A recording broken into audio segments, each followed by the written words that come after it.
Apóstolo Paulo aos Coríntios, capítulo de número 10. Nós vamos ler dos versículos de 1 a 10. Diz assim a palavra: Portanto, irmãos, não quero que ignoreis que nossos antepassados estiveram todos debaixo da nuvem e todos passaram pelo mar. Todos comeram do mesmo alimento espiritual e todos beberam da mesma bebida espiritual, porque tinham a sede saciada pela rocha espiritual que os acompanhava, e essa rocha era Cristo. Entretanto, Deus não se agradou da maioria deles, e por isso seus corpos ficaram espalhados pelo chão no deserto. Algumas traduções dizem que eles tombaram, ou seja, morreram. Versículo 6. Esses fatos ocorreram como exemplo para nós, a fim de que não cobicemos o que é ruim, como eles fizeram. Não vos torneis idólatras, como alguns deles foram. Conforme está escrito, o povo se assentou para comer e beber e levantou-se para entregar a orgia. Não nos entreguemos à imoralidade, como alguns deles assim agiram, e num só dia morreram cerca de 23 mil homens. Não devemos pôr à prova a paciência de Cristo, como alguns deles fizeram, e por isso foram mortos pelas serpentes. E não vos entregueis à murmuração, como alguns deles resmungaram, e foram mortos pelo destruidor.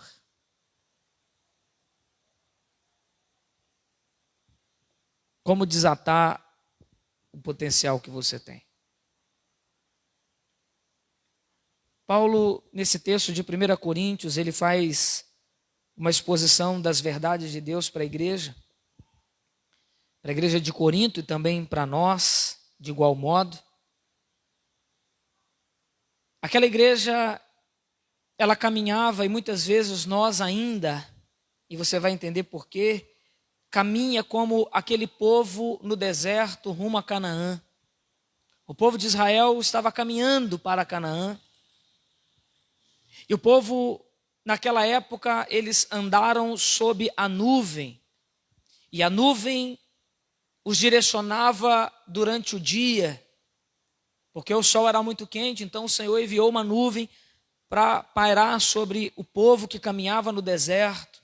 À noite, a coluna de fogo estava sobre o acampamento, sobre o arraial do povo de Deus.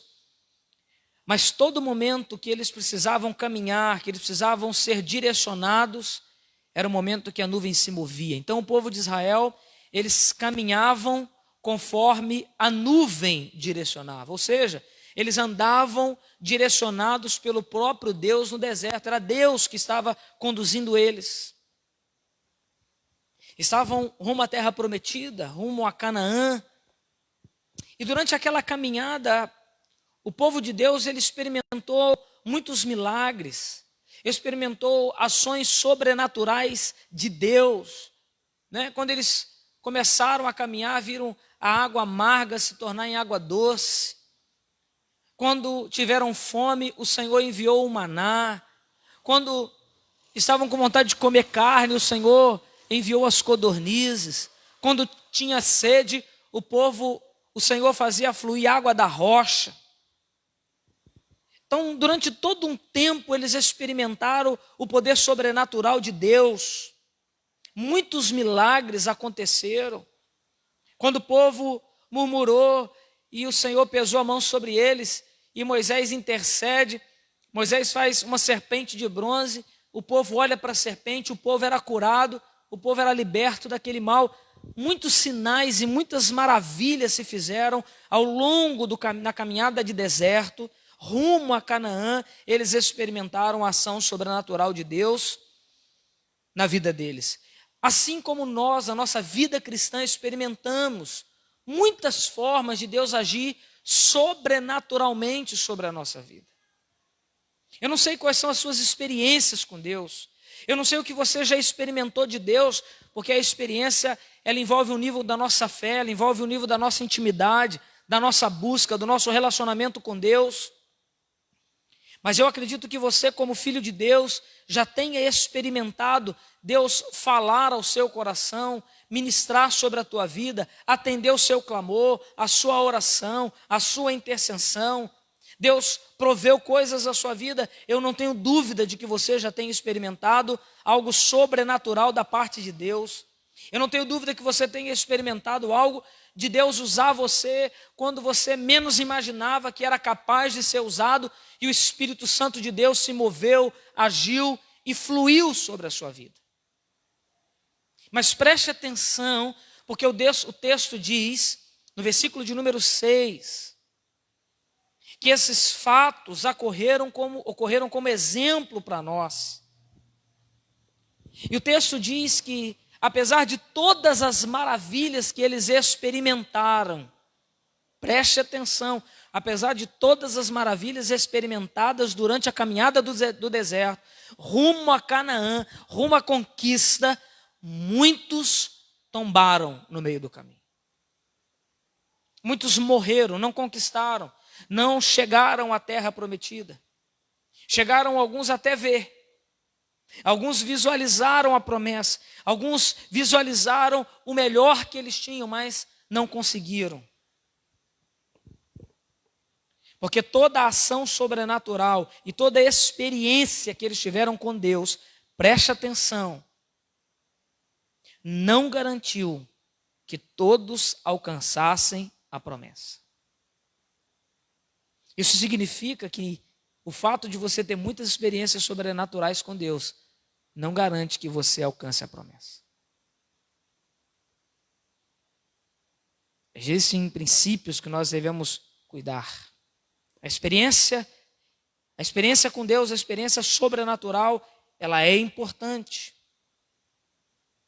Mas isso mostra que não é o fato de você experimentar ou ver os grandes feitos de Deus é que vai te conduzir a uma conquista de Canaã. Não é o fato de você ouvir Deus através de um profeta revelando coisas profundas, de modo particular a você, ou Deus falando com você, ou Deus se revelando com você em sonho, ou Deus te batizando no Espírito Santo, ou você sendo tocado de uma forma espiritual, é que vai garantir a você que você conquiste a Canaã. Porque se fosse esse o fato, todos que saíram do Egito teriam entrado na terra prometida. Durante aquele tempo receberam o maná, o pão que desceu do céu. Água fresca brotava da rocha. Fazendo aqui um anúncio, uma prefiguração de que Jesus, ele é o pão e a água viva que nos alimenta espiritualmente e nos sustenta durante a nossa caminhada com Deus.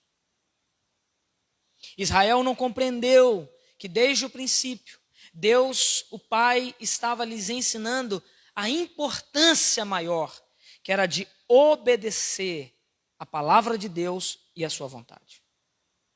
E o diabo, desde o princípio, desde o início, tem tentado o homem a enganar o homem acerca das verdades de Deus e conduzindo a humanidade a ignorar a ordem divina, a ignorar a lei de Deus. E com isso, muitos estão afrontando a Deus pela sua desobediência. No passado, aqueles homens adultos, quando saíram do Egito, não entraram, somente Josué e Calebe é que entraram na terra prometida. Os homens adultos, preste atenção, os homens adultos que saíram do Egito, todos morreram no deserto. Só Josué e Calebe. Todos provaram os milagres. Todos viram Deus mover de forma sobrenatural, mas somente 2 obedeceram. Só Josué e Calebe obedeceu a ordem divina de entrar e possuir a terra. Os outros temeram, recuaram, não quiseram avançar, convenceu o povo a murmurar e ninguém quis entrar na terra só porque a terra tinha gigante. Recuar não era a ordem do Senhor. A ordem do Senhor: entra, toma a terra e possui. Mas ela tem gigante. Mas sou eu que estou à frente, sou eu que estou te dando a conquista. Você deve obedecer, você deve obedecer. E os outros recuaram, enquanto Josué e Caleb estavam dispostos. E aí Josué e Caleb faz o quê? Pagam o preço de permanecer firme e fiel ao Senhor junto com o povo. Até que Deus transformasse toda aquela geração, limpasse toda aquela geração de incrédulos, de desobedientes, e somente os fiéis pudessem conquistar aquilo que estava proposto. A igreja de Coríntios era como o Israel do passado, assim como é a sociedade atual. Renegaram o maná e passaram a erguer deuses de ouro segundo a vontade do coração deles, porque foi isso que Israel também fez durante o deserto. Os israelitas não puderam entrar na terra de Canaã no tempo oportuno. Tiveram que esperar. E simbolicamente, preste atenção, simbolicamente, Deus tem uma terra prometida para cada um de nós. E a nossa conquista significa a nossa Canaã. A nossa conquista significa alcançar ou desenvolver todo o potencial que Deus reservou para mim e para você. Eu tenho certeza que em algum momento você se questionou: por que eu ainda não desenvolvi tudo? Por que eu não conquistei tudo? Por que os meus sonhos ainda não se realizaram? Por que, se Deus já falou e algumas coisas ainda não aconteceram? O que tem nos impedido de alcançar esse potencial e conquistar o propósito de Deus, daquilo que Ele estabeleceu para cada um de nós? Qual é o problema? A Bíblia diz que os israelitas, eles foram um exemplo para nós. Tudo isso aconteceu, versículo de número 11, tudo isso aconteceu como exemplo. E foi escrito como advertência para nós sobre quem o final dos tempos já chegou. Preste atenção, igreja. O final dos tempos já chegou. Desde a ressurreição de Cristo, nós já estamos nas últimas horas. É claro que isso está mais perto do que antes. Existe uma relação entre o povo daquele tempo e nós hoje. Porque os princípios não mudam. Muda-se as gerações, mas os princípios que Deus estabeleceu nunca mudam. Da mesma forma que os povos pagãos influenciaram o povo de Deus durante a caminhada do deserto e levaram eles a distanciarem dos princípios que foram estabelecidos por Deus, a sociedade hoje está impondo costumes e ideias pecaminosas, enredando muitos a pecados sexuais e imorais. Somos tentados, somos bombardeados o tempo todo com uma série de conceitos e ideias imorais. Preste atenção, porque simbolicamente Deus tem uma terra prometida para cada um de nós, para uma conquista, para alcançar o nosso potencial. Mas o que está nos impedindo? É preciso a gente desatar aquilo que nos impede de viver as bênçãos de Deus e atingir aquilo que Deus tem para nós. Os pecados de Israel os manteve atados, amarrados, impedidos de conquistar a terra e tudo aquilo que eles tinham para viver do Senhor durante 40 anos. Só os fiéis entraram.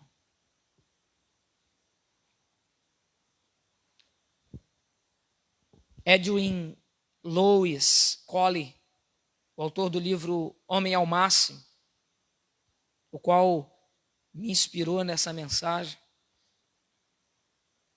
ele disse que para Deus, Canaã sempre foi o símbolo da vida humana vivida em todo o seu potencial. Por quê?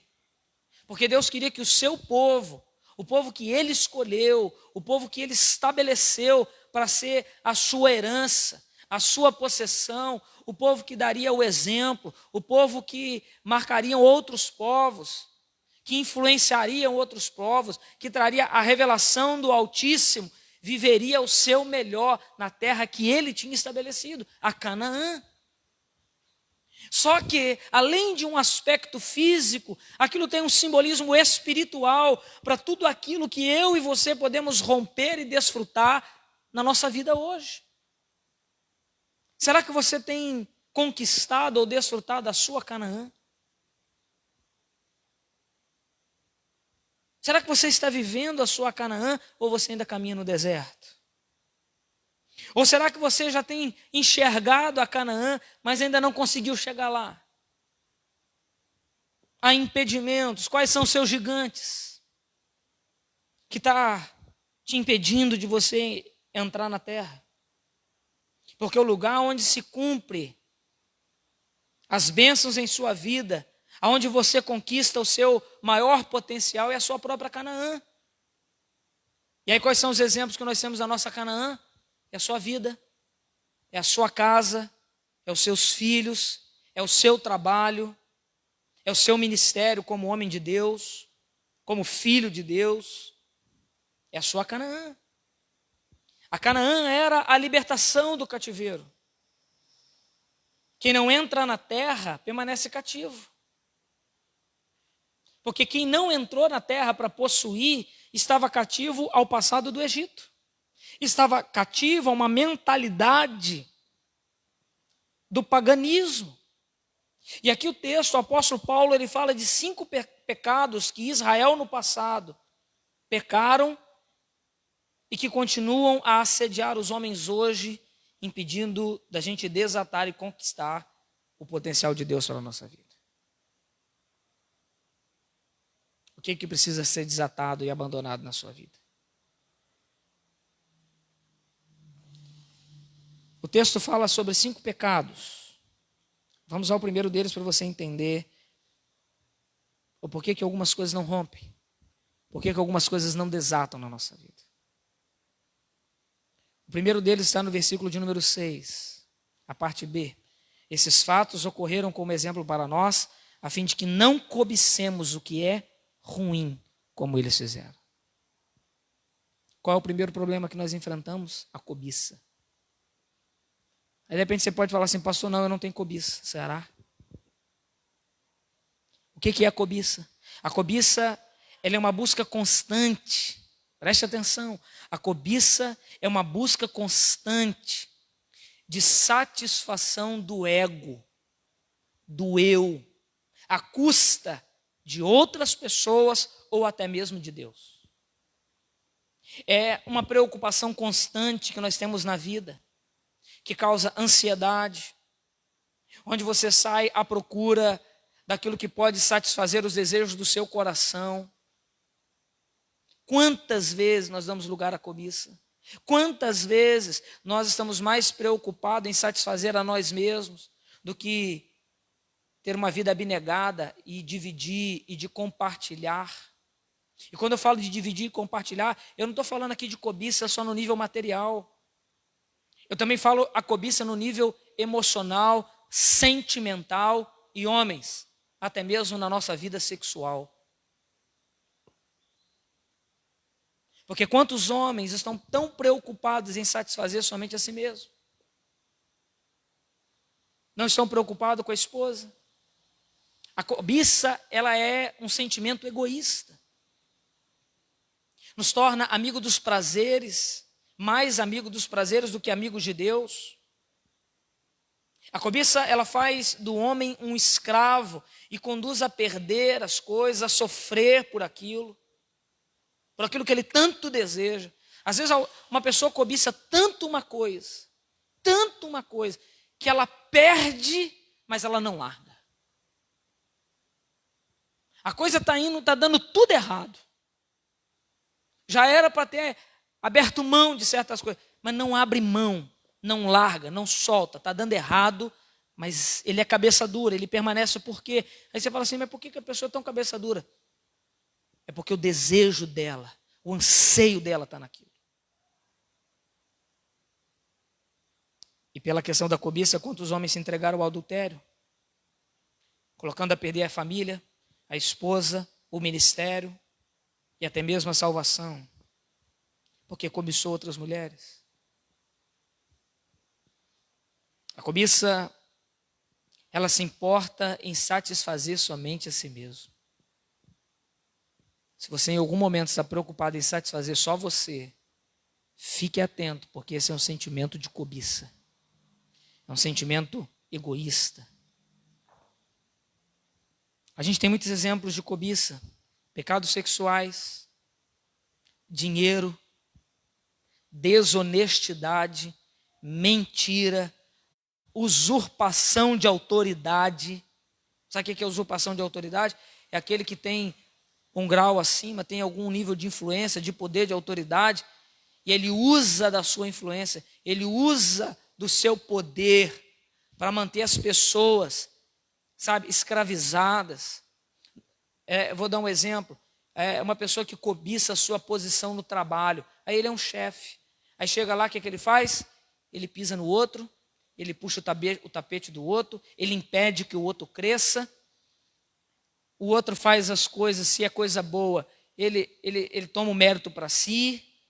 Ele menospreza o outro porque ele cobiça tanto aquela posição, tanto aquela autoridade, que ele manipula as circunstâncias a seu favor. É cobiça. O povo de Israel cobiçou. E Deus falou assim, não, com isso não. É preciso entender que esses sentimentos, eles nos impedem de romper, porque Deus não abençoa aquele que está vivendo ou sendo motivado pelo sentimento de cobiça.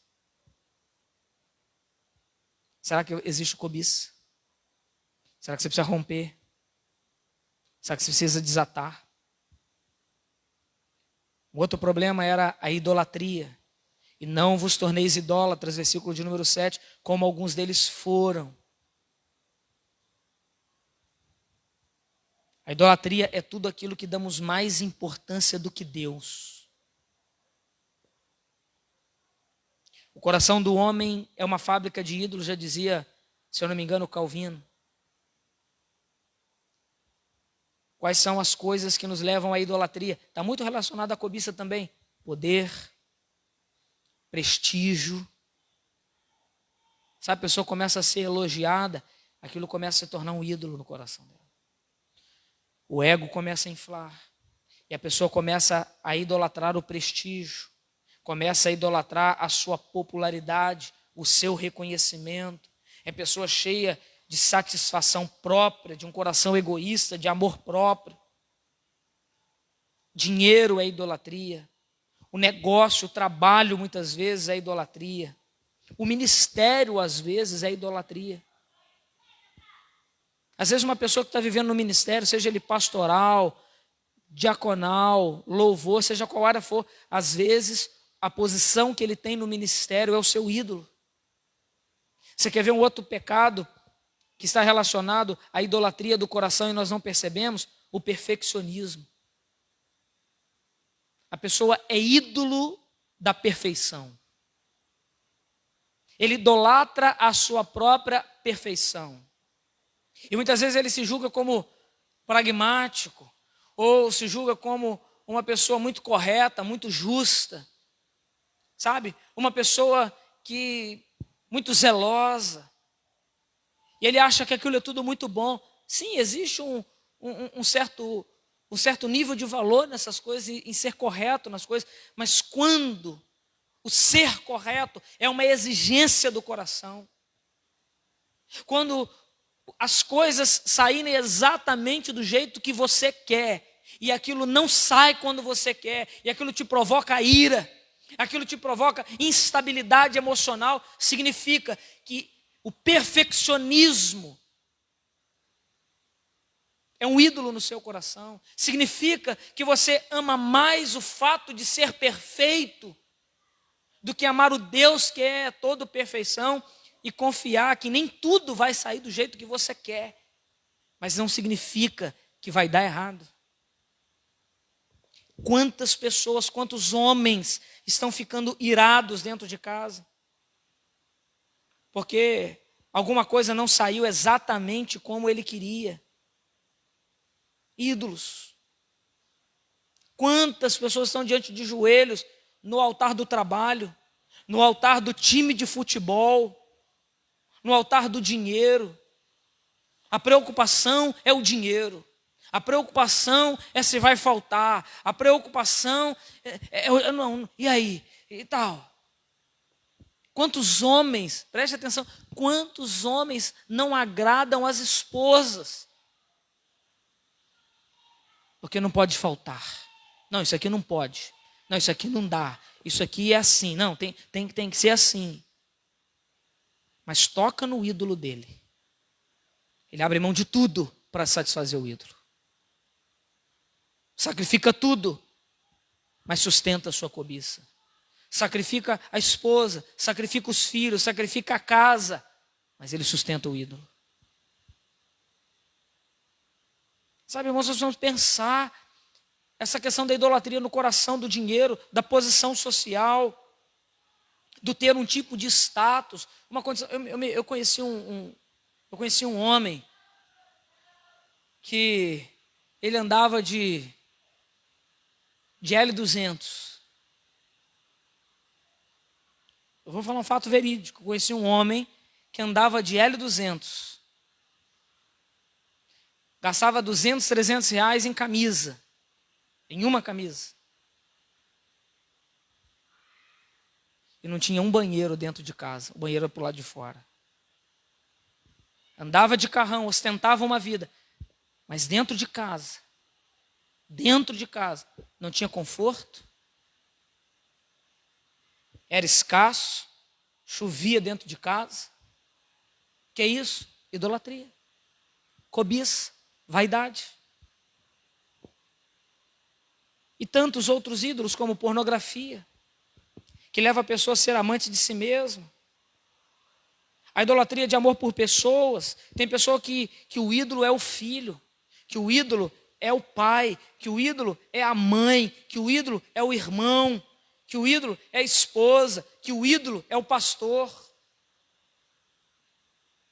Existem pessoas que são ídolo na vida de outras pessoas. Preste atenção. Se houver ídolos no seu coração, preste atenção, você nunca vai conquistar o seu potencial. Sabe por quê? Porque se Deus permite você desatar o seu potencial com ídolos no seu coração, você abandona Deus e levanta altares maiores para os seus ídolos. Então, muitas vezes a sua vida não rompe, a sua vida não desata. Deus está preservando você para manter a sua salvação, para não perder você, porque se Ele te der o que você quer, você só vai sustentar os ídolos do seu coração. Você só vai alimentar a idolatria, a sua cobiça. Com isso, muitas pessoas estão impedindo de desenvolver, muitos homens não conseguem desenvolver o melhor da sua vida, pessoal, conjugal, profissional e até mesmo espiritual. O terceiro ponto é a imoralidade. Versículo 8, não vos entreguemos à imoralidade. E a Bíblia diz que, por causa da imoralidade, o apóstolo Paulo faz uma citação do Êxodo, se eu não me engano, ou Números 20 ou 21, quando o povo se entregou à imoralidade. E cerca de 23 mil homens morreram. O que é imoralidade? É todo tipo de pecado sexual. Promiscuidade. O que é promiscuidade? A promiscuidade é aquele desejo desenfreado por sexo. A pessoa não consegue se conter, sabe? Tem vários relacionamentos. A gente vê quando a pessoa é jovem, que não é casado, ele sai com todo mundo. Ele quer pegar todo mundo. Ele quer papar todo mundo. Promíscuo. Fornicação, adultério, pornografia, zoofilia, homossexualismo. Tantos outros pecados de imoralidade. Ou seja, o que é imoralidade? Desejo, apetite, paixões, tentações, conversas e piadas imorais. Preste atenção, irmãos. Cuidado com as piadas e as conversas imorais. Outra coisa, cuidado que tipo de grupo você está inserido. Aqui o negócio aperta. Porque tem muito crente que tem um convívio social com pessoas que não são crentes. E aí lá no grupo que ele faz parte, do trabalho, da escola, da faculdade, da família, né? Às vezes de primos, homens, e aí o que se compartilha lá é só pornografia.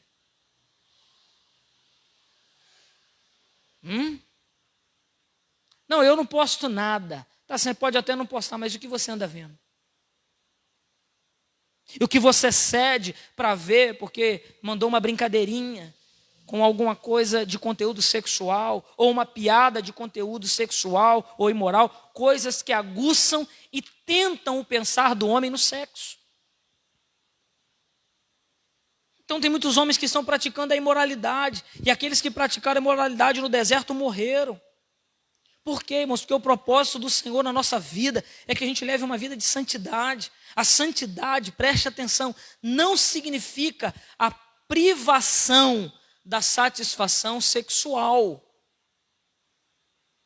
mas sim em usar o seu corpo com responsabilidade, com honra, não de uma forma egoísta ou aproveitadora do corpo da outra pessoa.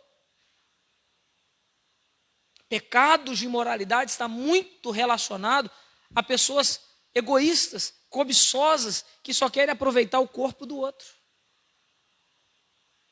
que só quer satisfazer com a imagem do outro. Preste atenção, irmão, cuidado com a pornografia. Pornografia tem destruído casamentos.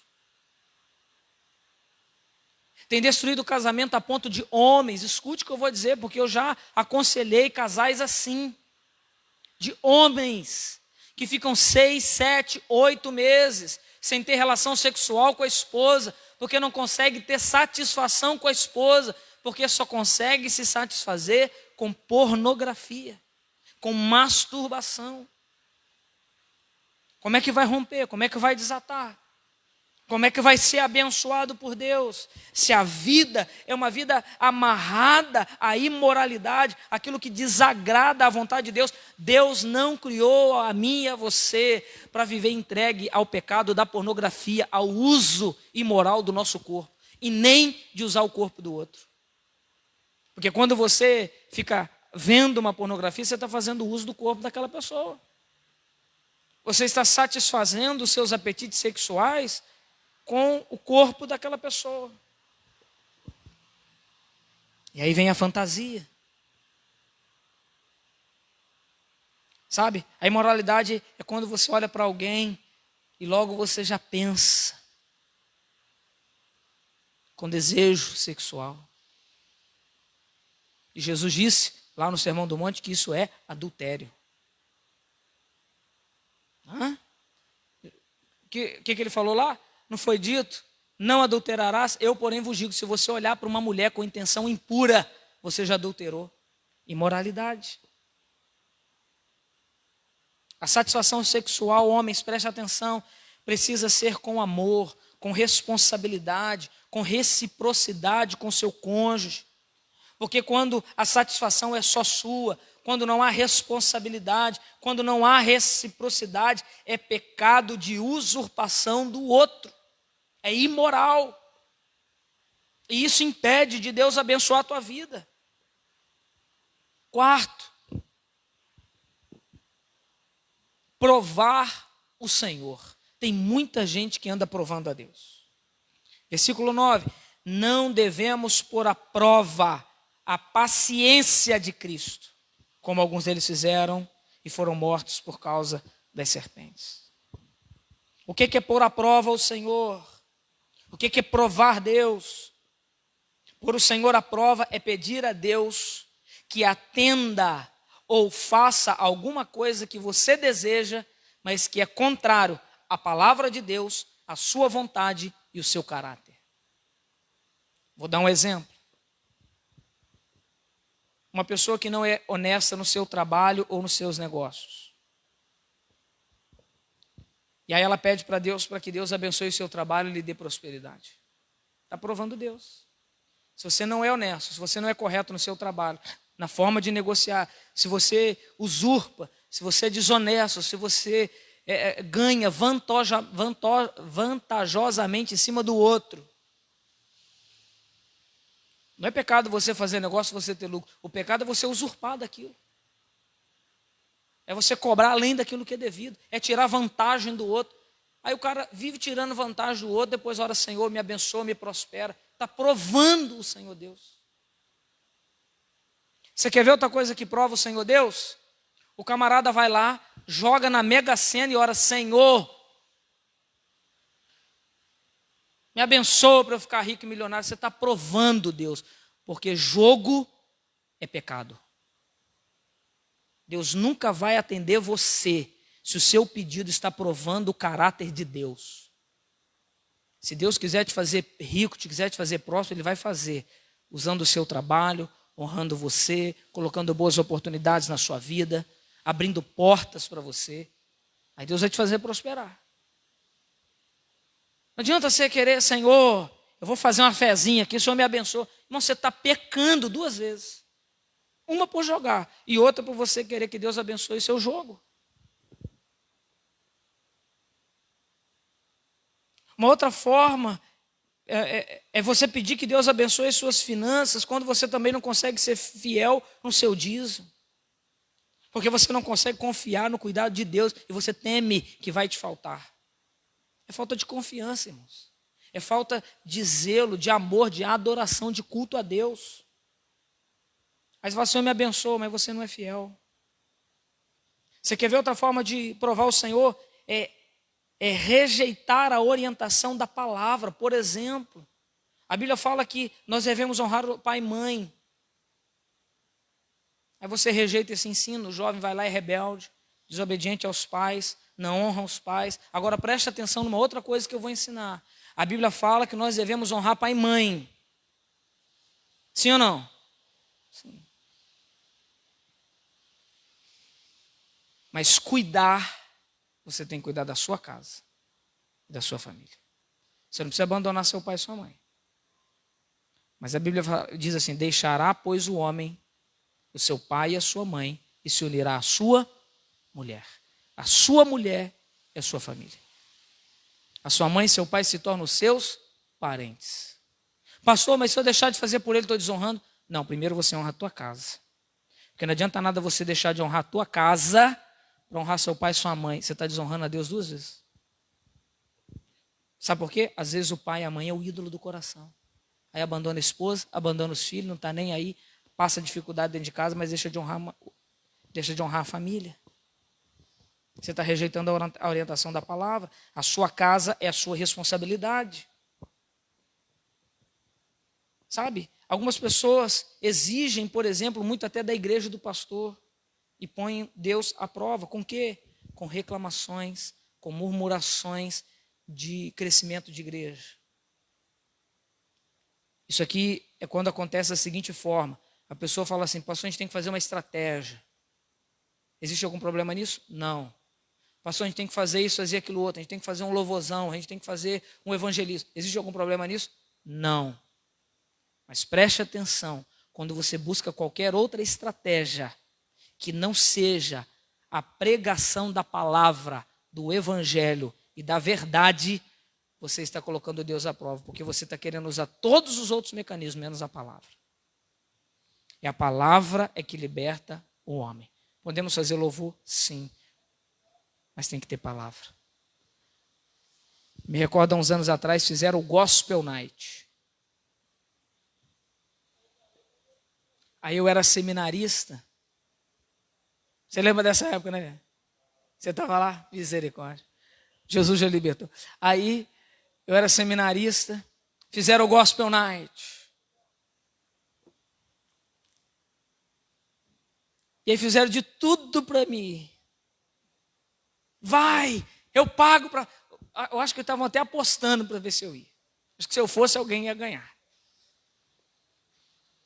E eu era jovem. Eu sou jovem ainda, né? Eu tenho 37, mas naquela época eu tinha 18, 19 ou 20 anos. Eu falei assim, Deus não está nesse negócio. Não é uma estratégia. Nenhuma estratégia que se pareça com as coisas do mundo glorifica e exalta a Deus. O modo de cultuar e de adorar a Deus nunca mudou. Quando lá no passado quiseram oferecer culto do jeito deles, o que o Senhor fez? Abriu a terra, consumiu todo mundo. Quantas vezes nós estamos querendo fazer as coisas igual ao mundo, com desculpa de curtir as coisas do mundo, com uma falsa piedade. E naquela época eu me recordo que eu disse assim, olha, meu irmão, um dos organizadores da época, eu falei, olha, a música para, o corpo para e não produziu nenhuma vida. Há uns 3 anos atrás eu encontrei com um desse e eu perguntei assim, e aí, você lembra do gospel? Oh, claro, pastor. Cadê as vidas que você ganhou lá? Você tinha razão. E pior, naquela época, muito filho de crente que nasceu dentro da igreja foi para Gospel Night e se desviou. Porque provou algo que inflamava e tentava as coisas do mundo e não das coisas de Deus. Isso é provar Deus. Não, eu vou lá porque não tem problema não. É igual, diz que certa ocasião, né? O pastor foi exortar um jovem da igreja que tinha sido descoberto com pornografia. E aí o pastor foi conversar com o jovem, meu filho, que é isso que você está fazendo? Não, pastor, eu estou estudando a estratégia do diabo. Vai plantar batata, né? É provar Deus. Todo argumento, você está rindo? Você está rindo? O outro era um casal que chegou para o pastor e falou assim, pastor, eu não consigo ter um namoro santo. Todas as vezes que a gente está junto, não tem jeito, a gente tem que transar. É mesmo? O pastor olhou, é mesmo? Vocês não conseguem segurar? Não, a gente não consegue. Aí o pastor falou assim, então tira a roupa e começa a transar na minha frente. Aí, que isso, pastor? Eu falei, mas qual o problema? Não, a gente tem vergonha. Aí o pastor perguntou assim, e diante de Deus vocês não têm vergonha, não? Sabe, irmãos, as pessoas não percebem e por aí vai. Tem muita gente provando Deus, tem muita gente provando os seus pecados. Não, Deus é misericordioso, é bondoso. Então eu posso dar uma pecadinha, depois eu vou lá e peço perdão. Cuidado, pode estar provando a Deus.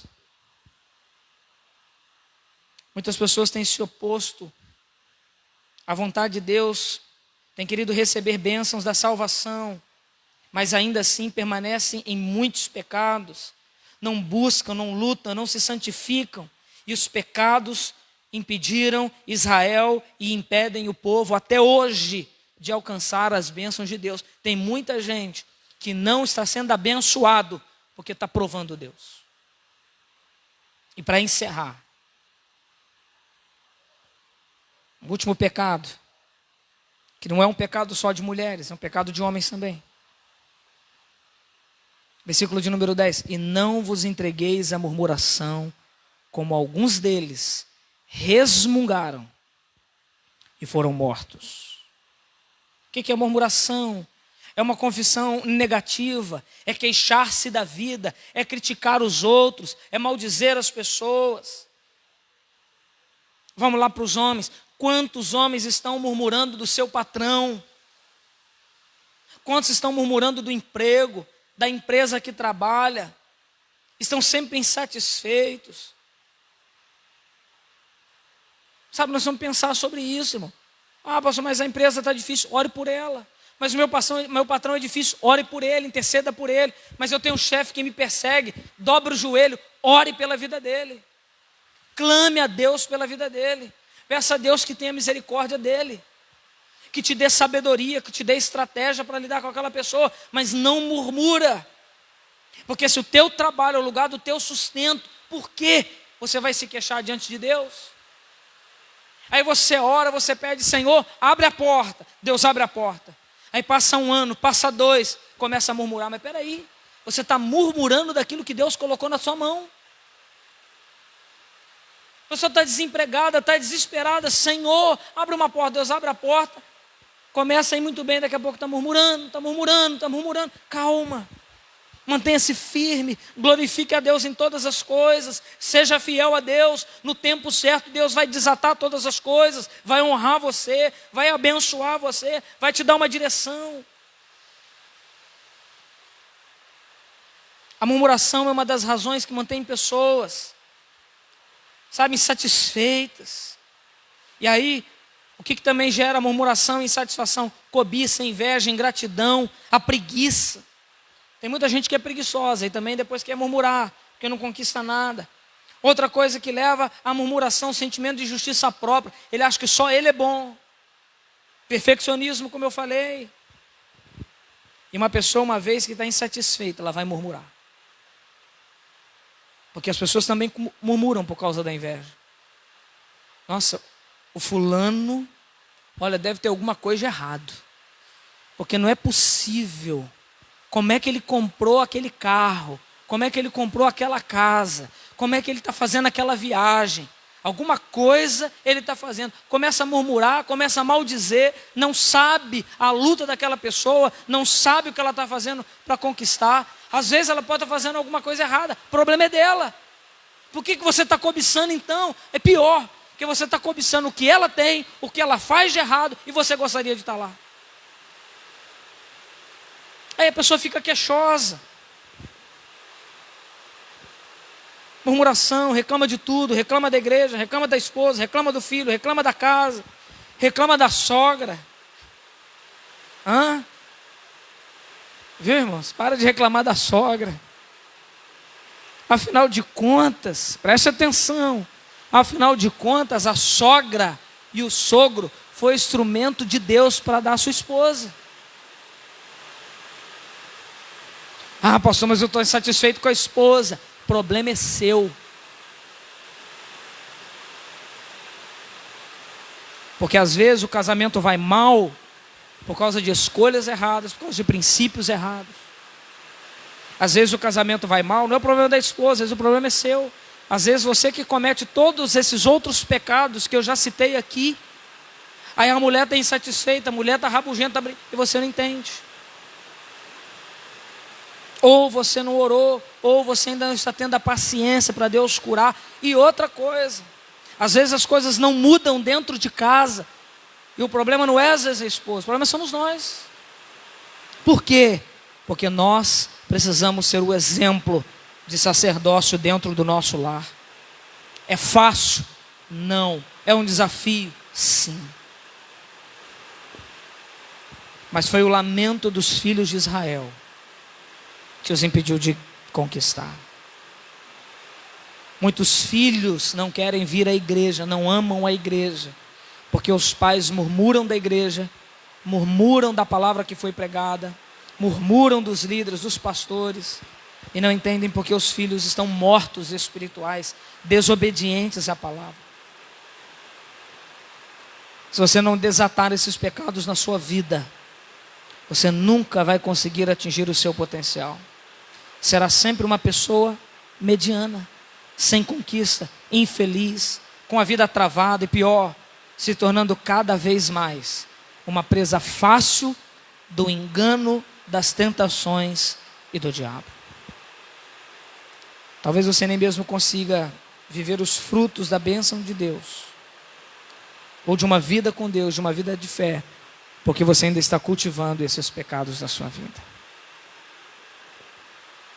Fique de pé, eu quero orar pela sua vida.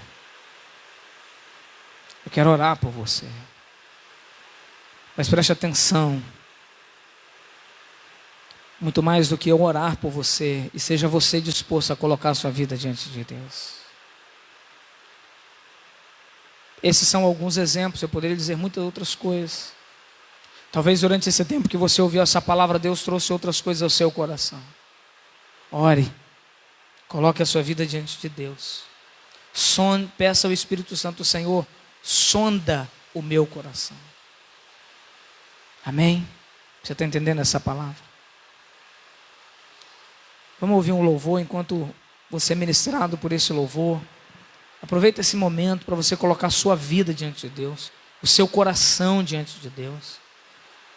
Se você entende que essas coisas têm impedido você, ou que alguma dessas coisas tem impedido você, peça perdão ao Senhor.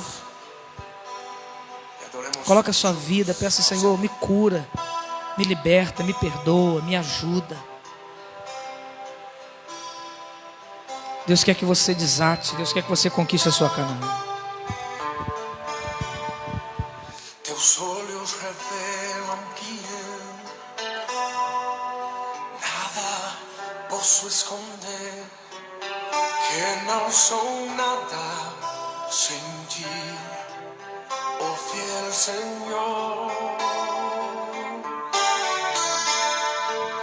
Tudo sabes de mim, quando sondas o meu coração. Tudo poder saber, bem dentro de mim. Leva minha vida a uma só verdade, que quando me sondas,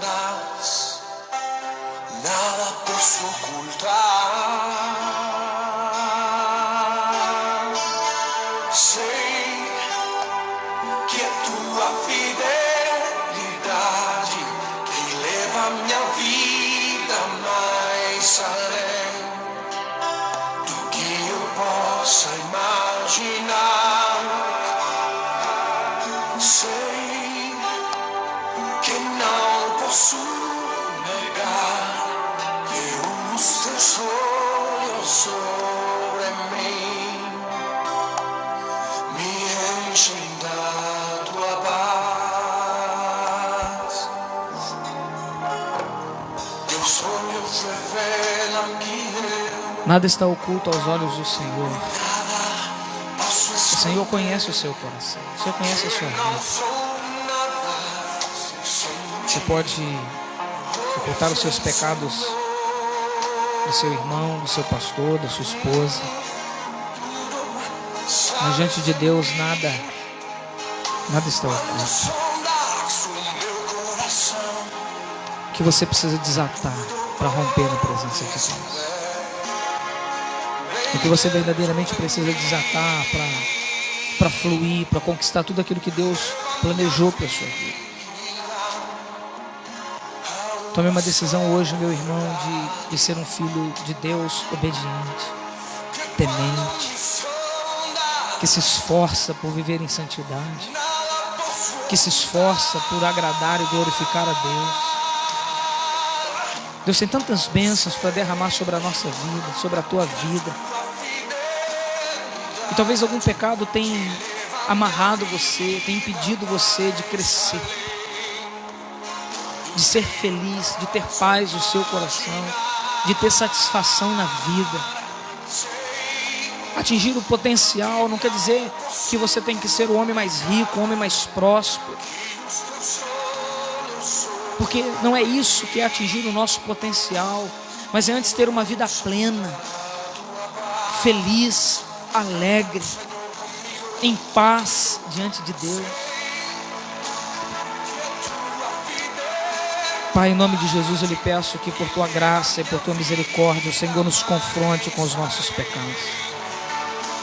Que tudo aquilo, ó Deus, que precisa ser curado, liberto, ó Pai, seja arrancado da nossa vida. Ó Pai, todo pecado de cobiça, todo pecado de inveja, todo pecado de murmuração, de idolatria, todo pecado, ó Senhor, de provar o Senhor, de murmurar contra o Senhor. Pai, em nome de Jesus, tenha misericórdia de nós. Perdoe, ó Deus, as nossas fraquezas, os nossos pecados e nos ajude, ó Deus, a ter uma vida de santidade. Nos ajude, ó Deus, a ter uma vida de fidelidade ao Senhor. Que possamos nos consagrar mais, que possamos estar mais comprometidos, ó Deus, com a Tua palavra, com a Tua verdade, que possamos, ó Deus, ser homens que cumprem o sacerdócio do Senhor no nosso lar, que oram pela nossa casa, pela nossa família, pela nossa esposa, pelos nossos filhos. Senhor, se temos negligenciado na nossa vida espiritual, se temos errado, se temos pecado, traz ao nosso coração aquilo que tem te desagradado, mas Deus, nos ajude a viver uma vida que glorifica o Senhor. Que nada venha tomar o lugar que pertence só a Ti na nossa vida. E que o Teu nome, ó Deus, seja glorificado e exaltado em cada um de nós. Pai, aqueles que estão machucados e feridos por causa do pecado do adultério, por causa do pecado da fornicação, da pornografia, por causa da imoralidade, por causa da cobiça, por causa de pôr o Senhor à prova, ou murmuração, Senhor, traz o Teu bálsamo de perdão, de misericórdia, e que haja corações verdadeiramente arrependidos e alinhados, ó Deus, à Tua vontade, ao Teu propósito e ao Teu querer. Pai, santifica-nos na Tua verdade, a Tua palavra é a verdade.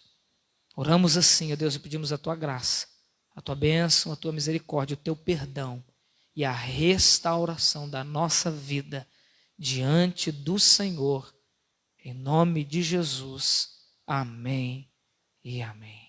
Amém, querido? Que Deus abençoe tua vida e a sua casa. Amém? Conseguiu concluir aí?